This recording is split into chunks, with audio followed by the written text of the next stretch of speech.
네, 오늘 창세기 개요 같이 살펴보겠습니다.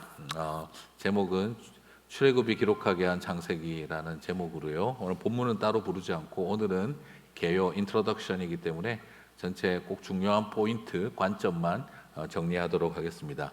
원고 정리를 싹 다 하니까 1시간 30분. 네, 그래서 미쳤다 생각을 하고 1시간 날리고 30분으로 줄였습니다.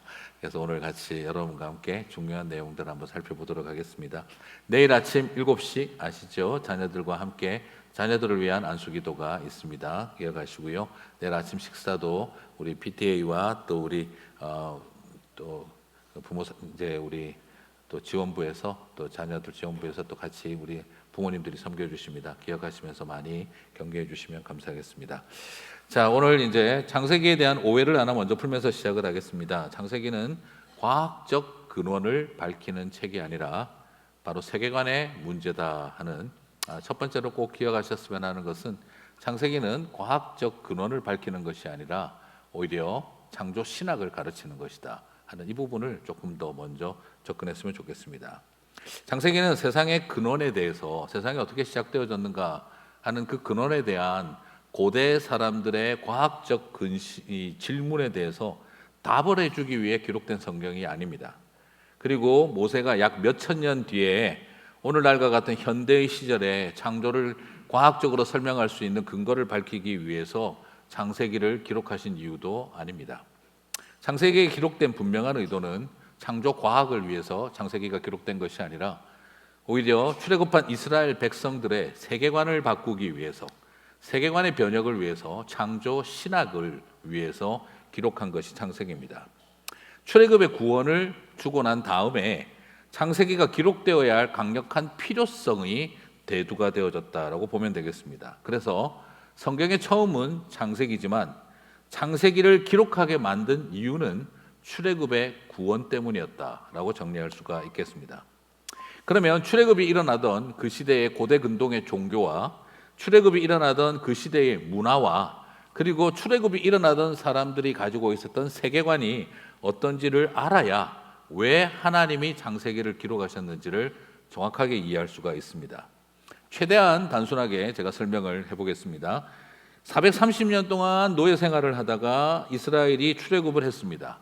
그들은 파라오의 종들이었고 그들은 이집트에 있는 동안 소위 폴리티즘, 이 다신론 사회 속에서 살았습니다. 모든 자연의 만물들이 신으로 불리는 이 폴리티즘 속에서 살았어요.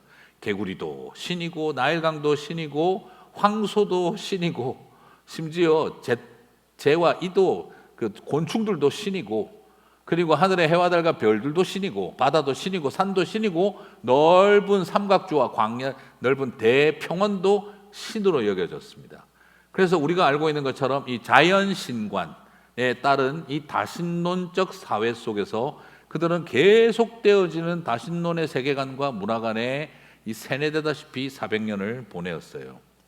그러다 보니까 하나님도 잊어버리고 예배도 드려지지 않고 완전히 그들은 이집트의 몸만 종속된 것이 아니라 그들의 영성과 정신세계와 세계관 자체가 월드뷰 자체가 완전히 이집트 것으로 세뇌가 되어버린 것이죠. 자, 그렇기 때문에 이 다신론 사회에서 이집트 제국의 신들, 그 신들의 아들인 파라오를 하늘처럼 떠받들며 살아왔다는 것이죠. 자, 그래서 절망적이고 폭력적인 통치 앞에서 신음하며 살아왔고 노예로 살아왔는데 그런데 이스라엘이 구하지도 않은 일을 약속에 신실하신 하나님이 아브라함과 맺었던 약속을 기억하셔서 이스라엘을 이집트에서 구출해 내시게 됩니다. 자, 육체는 출애굽을 했습니다. 육체는 소위 이 몸뚱아리는 이집트를 떠났어요. 그런데 여전히 머릿속에는 이집트를 담고 살고 있는 것입니다. 머릿속에는 이집트의 신들을 다 데리고 이 마음속에는 이집트 신들의 신전을 만들어 놓고 나왔다는 거죠. 몸은 출애굽했는데 정신은 출애굽하지를 못했습니다. 영은 계속해서 이집트 신들에게 사로잡혀 있는 상태였습니다. 광야로 나아가면서 발견하기 시작하는 거예요. 그들의 영혼과 마음은 완전히 노예 근성에 사로잡혀 있었다는 것입니다. 그래서 이 광야에서 그들의 민낯은 다 드러나게 되었고, 그래서 육신의 해방도 중요하지만 참된 해방은 세계관의 변화가 일어나야 되고, 그리고 또한 신관, 신에 대한 관점, 이 종교관의 변화가 일어나지 않으면 이 유대인들은 겉모양만 유대인이고 속은 이집트 사람인 상태에 있다 하는 것을 발견했다는 것이죠. 그래서 하나님은 모세를 통해 야, 안 되겠다, 제너시스 창세기를 써라 라고 하시게 된 거예요. 창세기를 써라. 그래서 그들의 머릿속을 사로잡고 있는, 벗어나지 못하는 이집트 사람의 생각과 사고를 하나님은 바꾸기를 원하셨다는 겁니다. 그러므로 지금 창세기는 원독자인 구원받은 유대인 이스라엘 사람들을 과학을 가르쳐 주려고 쓰신 것이 아니라 그들의 정신세계에 가득 잡혀 있는 다신론적 사고, 그리고 세상 온갖 모든 것들을 신으로 여기고 있는 그들의 이 세계관 자체를 바꿔 놓으셔야겠다는 거죠.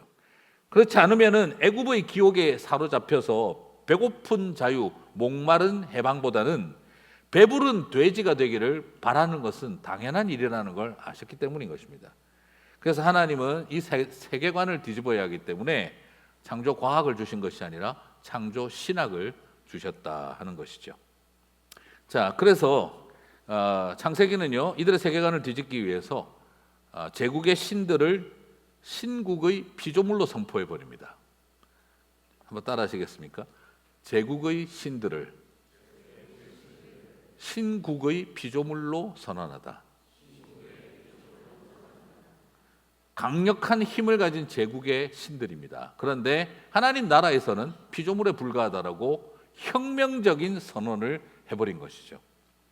자, 지금까지는요 400년 동안 이집트에 살면서 해도 신이고 달도 신이고 별들도 신이고 태양신 아문과 레가, 그리고 또한 그런 어떤 신들이, 나일강의 신들이, 그리고 뱀도 신이고, 그리고 거기에 황소도 신이고 개구리도 신인 그 세상 속에서 저런 모든 것들은 신이 아니라, 저런 모든 것들은 너를 위해 만들어진, 너를 다스리는 신이 아니라 너를 위해 만들어진 피조물이다 하는 이 완전히 이 세계관의 전환을 일으킨 것이죠. 자, 지금까지 그들이 너희를 지배했지만 이제는 너희가 그들을 다스려야 한다는 것입니다. 창세기가 우리에게 주고자 하는 가장 중요한 포인트는 해와 달과 별들과 저 개구리와 황소와 나일강과 바다와 산이 너희들을 다스려 왔지만, 이제는 하나님의 자녀인 그대들은 이제 저 신들의 세계라고 여겨진 이 자연 만물을 보존하고 다스리고 통치하는 일을 해야 한다는 것입니다. 그래서 저와 여러분에게 땅을 정복하고 다스리라는 사명을 주신 거예요.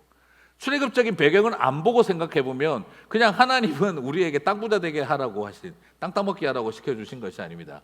그래, 누가 그러시더라고요. 창세기를 보니까 저는 부동산을 해야 할 것 같습니다.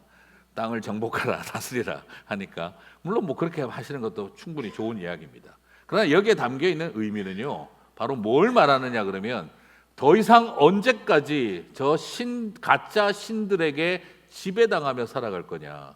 이제 너희가 해야 할 일은, 그냥 이 말씀을 잘못 오해하면은 자꾸 크리스찬들이 이 자연을 정복한다는 개념이 무슨 이렇게 우리가 막 개발의 논리로 뭔가 이런 개념이 아니에요. 또 이것은 분명히 뭘 말하냐 그러면 이 다신론적 세계관을 빠져 있던 그 시대에 창세기를 주신 이유는 니네들이 생각하고 있는 신들이 너희를 다스리게 하지 말라 이 말인 것입니다. 원 독자들에게 무슨 의도로 쓰여졌겠냐 이 말이에요. 언제까지 너희들은 태양신 아래에 살아가겠느냐? 언제까지 그대들은 저 나일강 신에게 종속당해서 살겠느냐?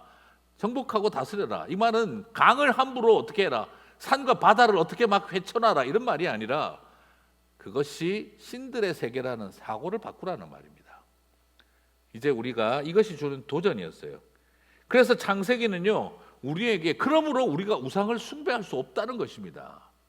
저런 신들이 그런 것을 신으로 믿고 그 신들에게 경배하며 살아갈 수 없다는 거예요. 우리를 위한 피조물인데.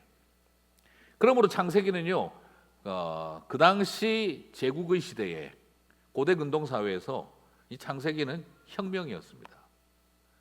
정치적인 혁명이라고 말하고 싶지는 않지만 굳이 세계관적인 모든 것을 향한 그들이 생각하고 있는 이 하이라르키를 완전히 업사이드 다운 시켜버리는 혁명적인 메시지가 창세기였던 거예요. 자, 그 신들의 아들인 파라오를 엎었습니다. 그런데 그 신들을 못 엎어놓겠느냐 이 말인 거죠. 그리고 하나님은 출애굽 때 보여주셨습니다. 10가지 재앙을 통해서. 10가지 재앙을 통해서 주님이 보여주신 것은 무엇입니까? 하나님이 이집트의 신들보다 세다가 아닙니다. 하나님이 이집트의 신들보다 강하다 하는 것을 보여준 것이 아닙니다. 이집트의 신들은 무능하다 이걸 보여준 것이 아닙니다. 이집트의 신들은 신이 아니다를 보여준 것입니다. 하나님은 유일하게 여호와만이 유일한 하나님이다 이 말입니다. 우리는 많고 많은 신들 중에 기독교의 신을 섬기겠다는 단일 신론을 가진 사람들이 아니라 온 세상에 신이라 불리우는 저 많은 피조물들은 신이 아니기에 우리는 유일하신 하나님을 믿는다는 단일 신론이 아니라 유일 신론을 믿고 있는 것입니다. 그러므로 10가지 재앙을 통해 우리들에게 보여준 것은 이집트의 신들이 무능하다를 보여준 것이 아닙니다. 여호와 하나님이 세다를 보여준 것이 아닙니다. 그들은 신이 아니다입니다. 무능의 문제가 아니라 존재를 부정한 것입니다. 자, 그러므로 이것은 굉장히 큰 도전입니다. 자, 그러면 여기에서 하나 더 이야기하고 싶은 것은요, 그러면 무엇을 중요하게 여겼느냐? 창세기는 사람의 가치를 중요하게 여깁니다. 자, 무슨 말이냐면요, 고대 근동 종교에서는요, 제가 지금 막 이거 여러 가지 그냥 학술적인 걸 제가 가급적 다 배제하고 최대한 설명을 드리겠습니다. 고대 근동의 종교에서는요, 신의 형상을 가진 존재가 누구냐 그러면 항상 황제였습니다. 이해가 가십니까? 아문레의 형상을 가진 신의 형상을 대변하는 존재가 파라오입니다. 그래서 마루둑을 대변하는 존재가 바벨론의 왕이고 황제고, 그리고 제우스를 위한 여러 가지 고대 히랍의 신들을 대신하는 존재도 항상 황제입니다. 그래서 사람들은 폴리티즘을 가진 나라들은 꼭 황제 숭배를 필연적으로 할 수밖에 없습니다. 그래서 로마도 황제 숭배, Emperor worship을 할 수밖에 없었고, 파라오는 신의 아들이라 불리워졌고, 그리고 신의 아들은 피가 흐르는 게 아니라 불이 흐르고 있다 몸 안에서, 그렇게 사람들은 상상을 했었습니다. 그래서 신의 형상을 가진 존재는 황제고 Emperor, 그리고 파라오와 같은 존재로 여겨졌어요. 근데 여러분, 우리가 쓰고 있는 표현이 있잖아요. 하나님의 형상을 따라 지음받았다. 영어로는 image of God인데 헬라어로 첼림이라고 하는 이 히브리어는요, 어떻게도 쓰이냐 그러면 보통 statue로 씁니다.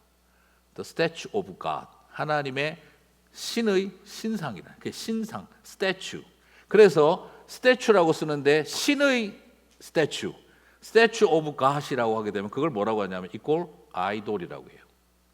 그래서 여기 형상이라고 쓰여져 있는 히브리어는 다른 본문에서 찾아서 관주를 찾아보면은 히브리어 단어로 쓰일 때에는 형상, 이미지로 쓰이기도 하지만 다른 데서는 스태츄 또 내지는 갓이랑 소유격으로 붙으면 아이돌로 여겨집니다.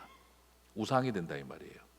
그래서 우리는 하나님의 형상대로 지음받았다 이 말이 굉장히 엄청난 메시지입니다. 여러분이 하나님의 형상대로 하나님이 어떻게 생겼습니까? 그러면 하나님 남자예요, 여자예요? 하나님은 중성? 네. 하나님은 자웅동체? 그렇습니까? 이런 것이 말하는 게 아닙니다. 하나님의 형상대로 지음받았다 이 말의 의도는 내가 하나님 닮았다라는 말의 의도가 이것이 그냥 단순하게 비슷하게 생겼다. 그러면 하나님은 흑인, 백인, 황인종 어느 쪽이죠? 우리 그거 참 말하기 어려워요. 그러면 왜 이것을 이미지 오브 갓이라고 하느냐, 하나님의 형상이라고 하느냐, 이 말의 의도는 정확하게 보셔야 되는 게, 고대 근동 사회에서는 이 이미지라는 말을 스태츄로 거의 대부분이 썼습니다. 그러면 항상 나오는 게 뭐냐면 신전과 스태츄예요. Temple and statue. Statue in temple이에요. 신전 안에는 항상 뭐가 있습니까? 신상이 세워져 있어요. 그러면 뭘 뜻하느냐 그러면, 고대 근동의 종교에서는 먼저 이 템플을 짓고 신전을 짓고 나면 그 안에 신전의 주인이라고 하는 의미로 부하들은 입구에 쫙 세우고, 스태츄들을 안에 메인 그 왕좌, 소위 말하는 신전의 이 뭐라 그럴까요? 이렇게 왕의 자리에는 이 신전의 주인이라고 하는 스태츄를 세워요. 그리고 그 옆에다가, 그 앞에다가 뭘 세우냐면, 황제가 그 사람의 아들임을 자처하면은 제우스 앞에 황제의 신상을 세우는 거예요. 그래서 이 신전의 주인은 누구라는 거예요? 제우스와 그의 아들인 엠퍼럴 누구다, 이렇게 되는 거죠. 자, 이게 왜 그러면 중요하냐 그러면, 그 신의 대리자인 황제가 항상 신전의 신상으로 서는 거죠. 그 앞에는 소위 부하들이 쭉 서가지고 도열을 하는 거고, 딱 분위기가 요즘 조폭 분위기랑 옛날 분위기 비슷해요. 오셨습니까 형님 하고 딱 서 있고, 들어가면은 그 보좌에 주인 형님이 앉아 계시는 거죠. 자, 그런데 하나님이 세상을 다 창조하시고 난 다음, 그래서 이건 고대 근동의 종교에 익숙한 겁니다. 이 세상을 만드셨다, 이거는 마치 뭐냐 그러면, 하나님은 신전을 만드는 분이 아니라 온 세상을 창조하신 것이 성전이라는 개념인 거예요. 그리고 그 성전의 주인이 누구라는 겁니까? 우리라는 거죠. 이게 여러분 왜 엄청난 개념이 되냐 그러면,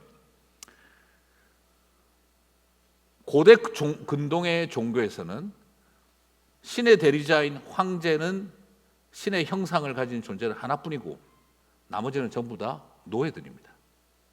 그 신을 위한 노예로 존재하는 거예요. 그런데 창세기는 이걸 뒤집었습니다. 오로지 신의 형상을 가진 존재는 황제이기만 하고 나머지는 노예다. 그러므로 이 노예들은 황제를 위해 포로가 되고 종이 되는 것은 운명적이고 불가역적이다 하는 생각은 틀렸다 그러고, 모든 인간이 하나님의 형상이라고 선언해버린 거예요, 창세기가.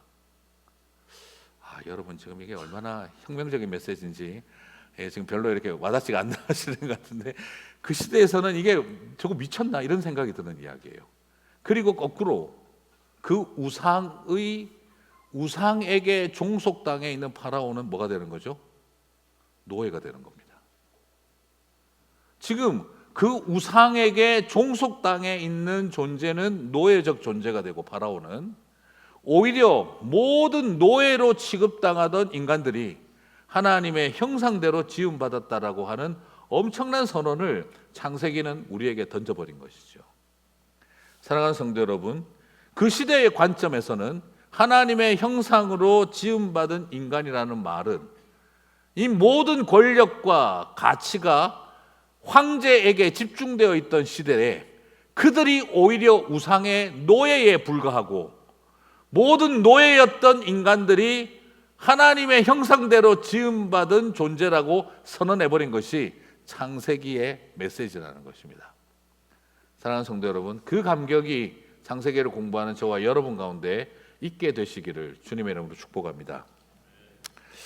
그래서 저는 창세기를 공부할 때마다 늘 이게 그냥 고대 사람들이 이런 식으로 만들었대 하는 수준의 이야기가 아니라, 얼마나 제국의 역사가 가지고 있었던 인간을 노예로 취급했던 철저한 절대 권력이 세상을 지배한 때에 모든 백성들이 하나님의 형상이라고 선언해버린 이 엄청난 복음의 메시지가 오늘 우리 시대에 제대로 이해되어졌으면 좋겠다 싶습니다.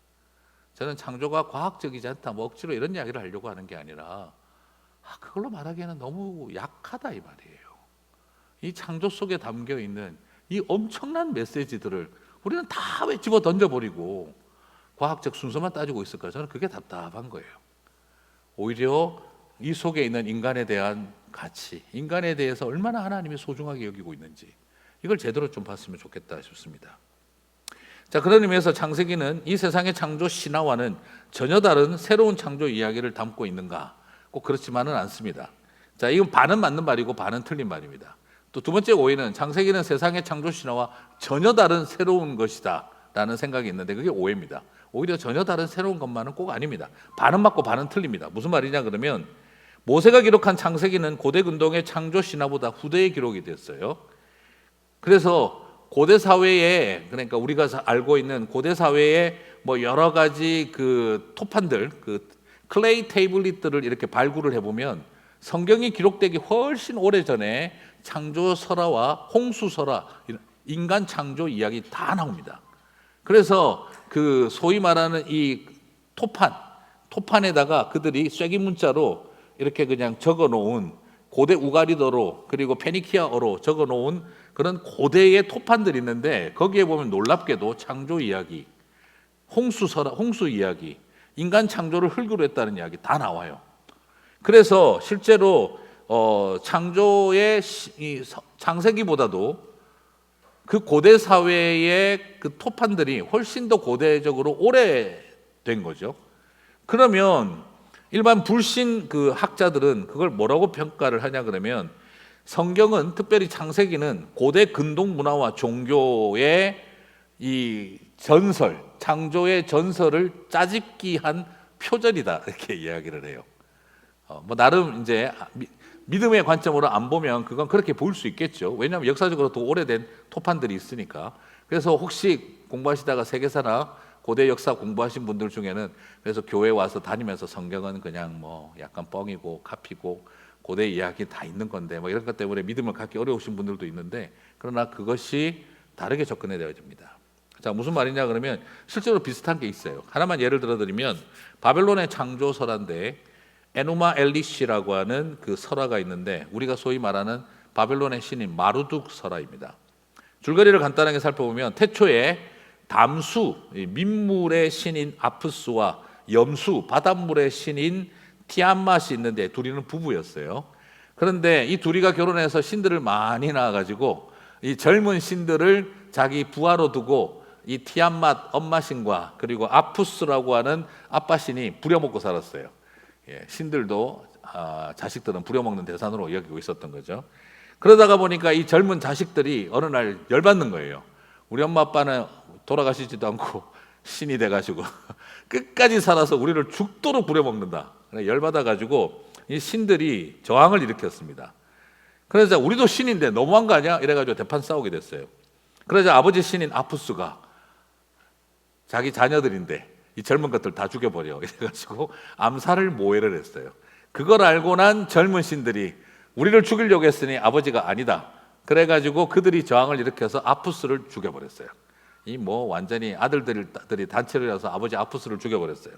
그걸 보고 나니까 나 엄마였던 티암맛이 열받아가지고 내가 니네들을 다 죽인다 이래가지고 또 엄마가 또 자식들 다 죽이겠다고 움직이는데 거기에 이 엄마 신을 도와주는 킹구, 이름도 참 희한합니다. 킹구가라는 신이 사령관을 맡아서 젊은 신들을 다 죽이려고 공격하고 막 난리를 치니까 그때 그 젊은 신들 중에 마루둑이라고 하는 젊은 신이 일어나서 그 킹구를 쓰러뜨려서 단칼에 베고 그리고 어머니 신 티암맛도 칼로 단칼에 날려서 두 동강을 내서 엄마의 상반신은 하늘로 만들고 엄마의 하반신 티암맛의 하반신은 땅을 만들고 그리고 킹구를 죽여서 흘린 피를 흙이랑 섞어서 인간을 만들어 가지고 이제 우리는 더 이상 노예로 안 산다. 니네들이 신들을 위해서 노예가 되라.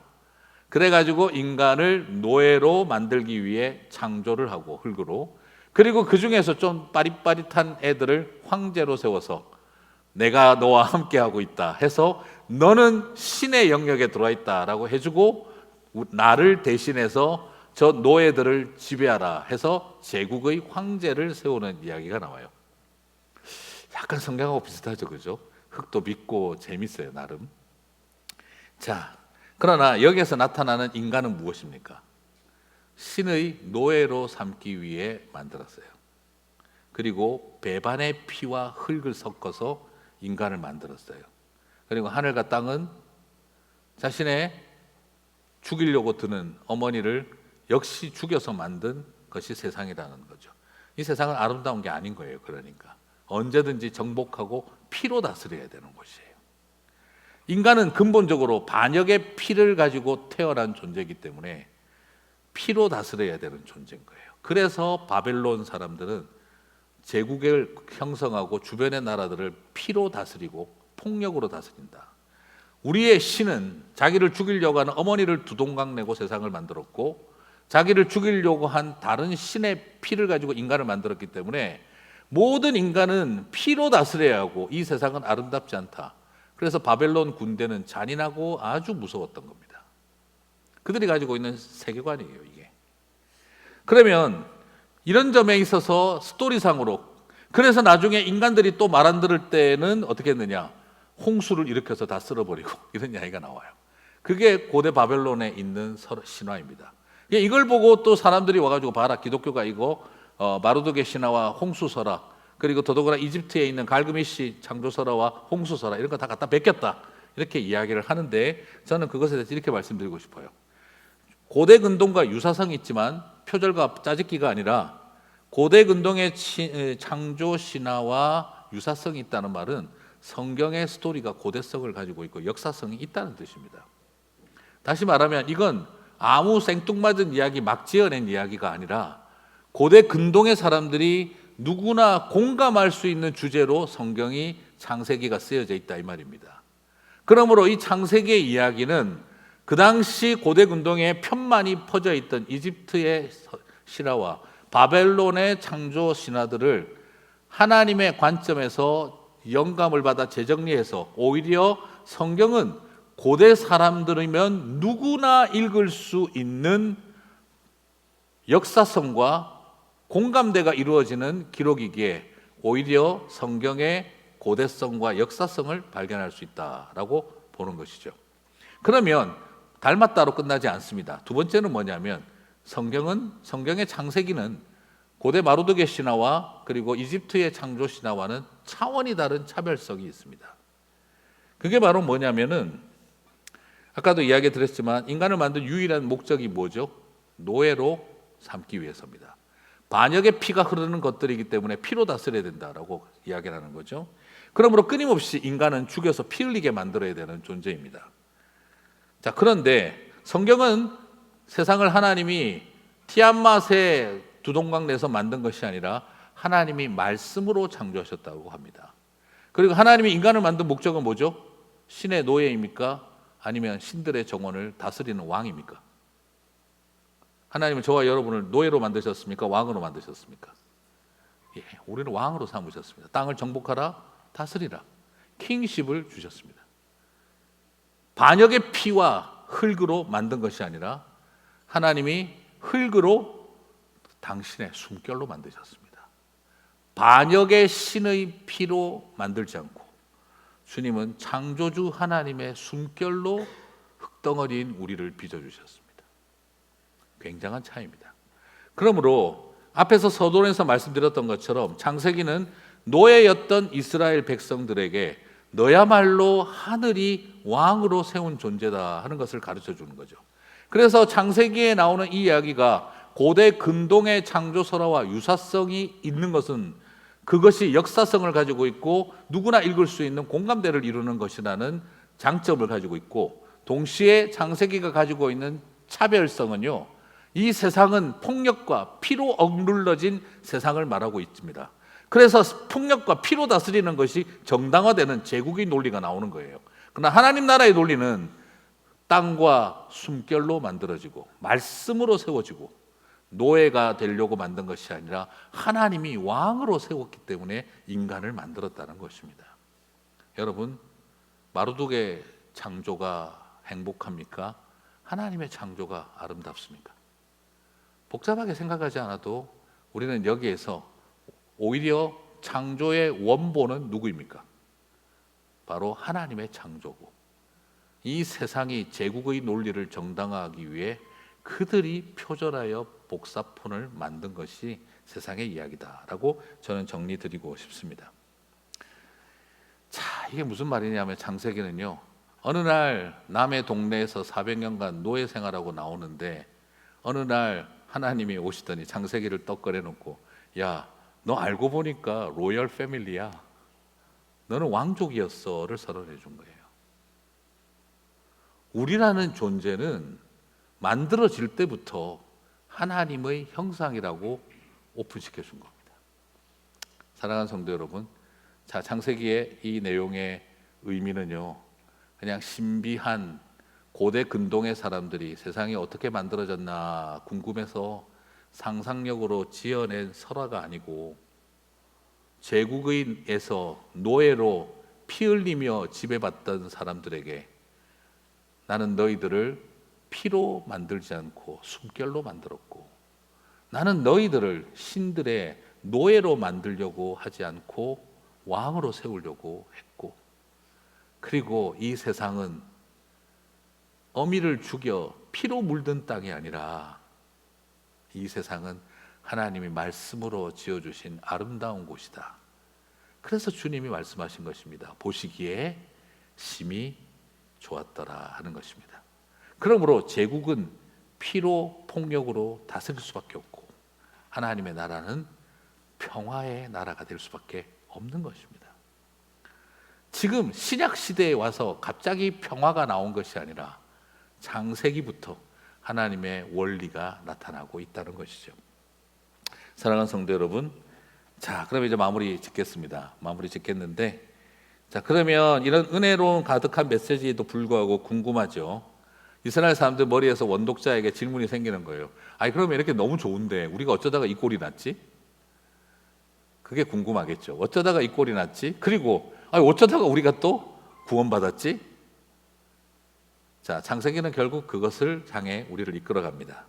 무슨 말입니까? 그럼 우리가 어쩌다가 이 꼴이 됐냐? 하나님의 말씀을 순종하지 않고 믿지 아니한 결과, 선악과의 이야기가 나옵니다. 백투베이직을 기억이 안 나시면 다시 들어오시기 바랍니다. 선악과는 태초에 잘못된 행동이 있었던 것이 아니라 태초에 잘못된 믿음이 있었습니다. 선악과를 따먹은 것은 행위를 잘못한 것이 아니라 믿음에 실패한 것입니다. 그것은 무슨 소리인지 궁금하면 백투베이직 다시 들어오시기를 바랍니다. 그러면 하나님의 이야기로 인해서 인간은 원죄를 갖게 되고, 그 다음부터 인간은 스스로 하나님이 되려고 하다가 그때부터 인간은 이제 피조물의 노예가 되는 이 꼴이 되기 시작을 한 것입니다. 하지만 하나님은 창세기의 역사에서 끊임없이 반역하고 배역하는 하나님의 백성들을 돌이키기를 원하셨습니다. 그러나 하나님이 처음에는 심판을 통해 그들을 징벌하는 방법을 썼으나 노아의 홍수 이후로 하나님은 다시는 세상을 물로써 멸하지 않겠다라고 약속하시고, 그 다음부터는 세상을 심판하는 방법이 아니라 한 사람의 여자의 후손을 선택하여 언약을 이어가는 일을 씁니다. 그래서 노아의 방주 이후 바벨탑이 세워졌음에도 불구하고 하나님은 그들을 심판하기보다 아브라함을 부르셔서 이 언약을 이어갈 사람들을 선택을 합니다. 그래서 아브라함을 부르실 때 너 하나만 살리겠다라고 부르시지 않습니다. 너로 하여금 열국의 아비가 되게 하겠다. 너를 통해 모든 백성을 살리겠다. 그리고 이 약속은 나중에 어디로 이어집니까? 출애굽에서 이스라엘을 구원하심으로 너를 통해 열국의 제사장 나라가 되게 하겠다라고 약속하십니다. 그리고 오늘날은 교회를 통해 열방을 축복하기를 원하고 계신다는 거죠. 그러므로 지금 이 시대나 창세기 때나 하나님의 계획은 하나도 바뀐 게 없습니다. 하나님은 신실하게 한 사람을 통해 열국의 아비가 되게 하시고, 한 민족을 통해 열국의 제사장 나라가 되게 하시고, 그리고 교회를 통해 모든 민족과 열방이 주께로 돌아오게 하는 사명을 주신 것입니다. 그러므로 성경은 당신의 약속하신 대로 구속사를 흐트러지지 않고 치밀하게 이어가고 계신다는 것이죠. 그래서 하나님은 아브라함을 선택하셨고 민족을 준비시켰고, 출애굽에서는 그 민족이 해방되어지는 역사로 일어나는 것입니다. 그래서 여기에서 발견하는 것이 무엇입니까? 우리는 끝까지 하나님을 떠나 배역하나 하나님은 포기하지 않고 끝까지 우리를 살릴 계획을 갖고 계신다. 구속사의 이야기를 보는 것입니다. 그 완성이 어디에서 일어납니까? 계시록을 통해 끝이 나게 되는 겁니다.